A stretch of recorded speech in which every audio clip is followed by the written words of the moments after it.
Hi, this is Scott, W1AL, with part two of the W1AL remote antenna switch project.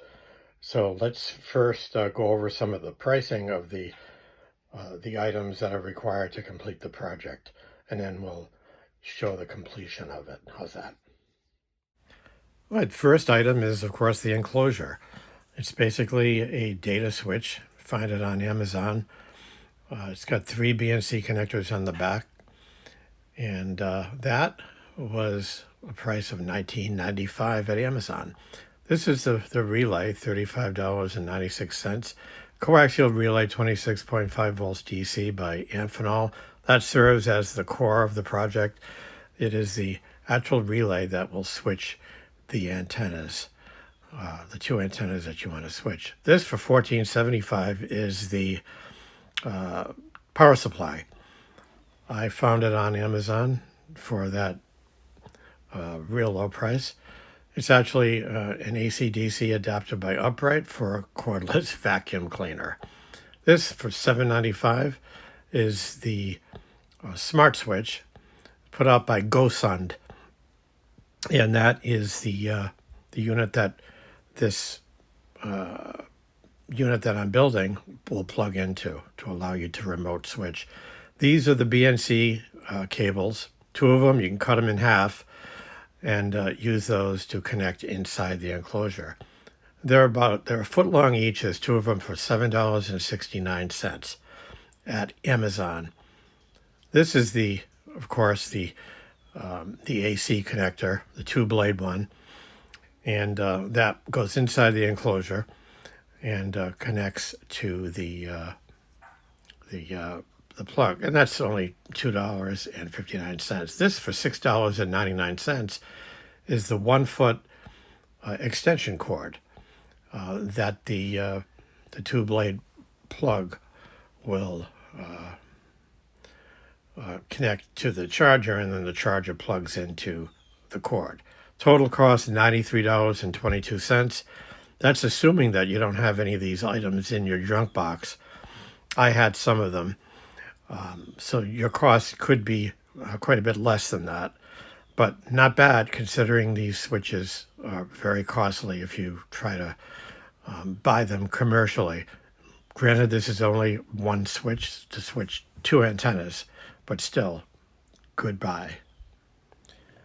Okay, so we're back into the enclosure, and I have the BNC connected to the 40 meter side, which is, as I was saying, straight on from the input. And that goes down to my 40 meter side on the BNC. And as you can see, let's just get down in there. You can see the connections. I've wrapped them with tape, and it's very important you do that so that there's no shorting and that the connections are soldered good. And again, like we showed you the last time, the 20 meter here comes out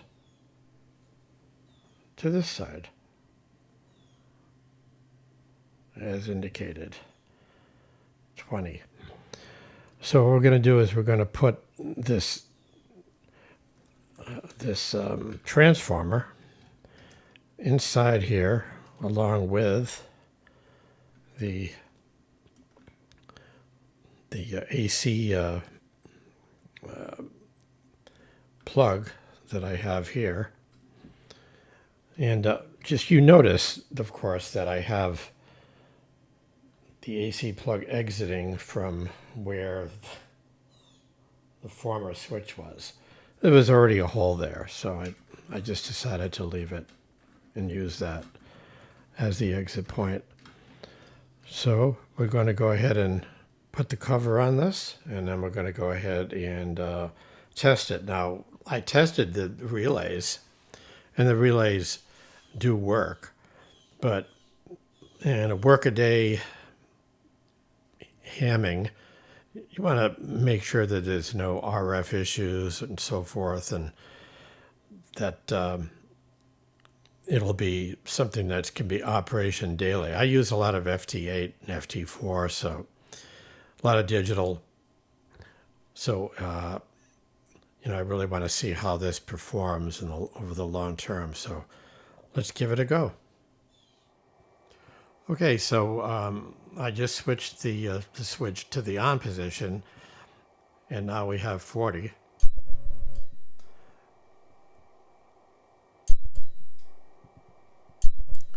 And we see the SWR, forgive the QRM that I'm probably causing. It's right where it usually is. So with the switch activated, it passes the 40 meter side to the rig. It's a simple on-off, as I explained in my part 1 of the video. And really, that really is all there is to it. On this particular rig, this is the FTDX 101D.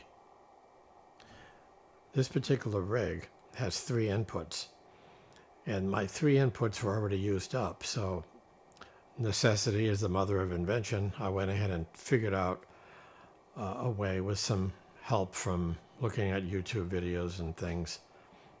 I worked it out in my head how this was going to work with a coaxial relay, and how I was going to do it. And of course, going back over here to the Gosund Smart Plug, Smart Switch, whatever you want to call it. That is how I managed to do it. So that's about it for the time being. So guys, thank you for watching this, and I hope this helps a little bit and at least gets you thinking about how you can remote, if you need to do remoting in with an antenna switch, how you can start thinking about it. Basically thinking what's out there that you can marry to a ham radio. And you have to kind of think outside of the box a little bit. Most of the commercially available switches or remote switches are quite expensive. This project came in under $100, and that's including every part, assuming that you don't have these in the junk box, which I had some of them. And it was a very cost-effective way of doing it, I think. So let's wrap this up, and thank you very much for watching. I hope it was helpful. This is Scott, W1AL. We'll see you in the bands.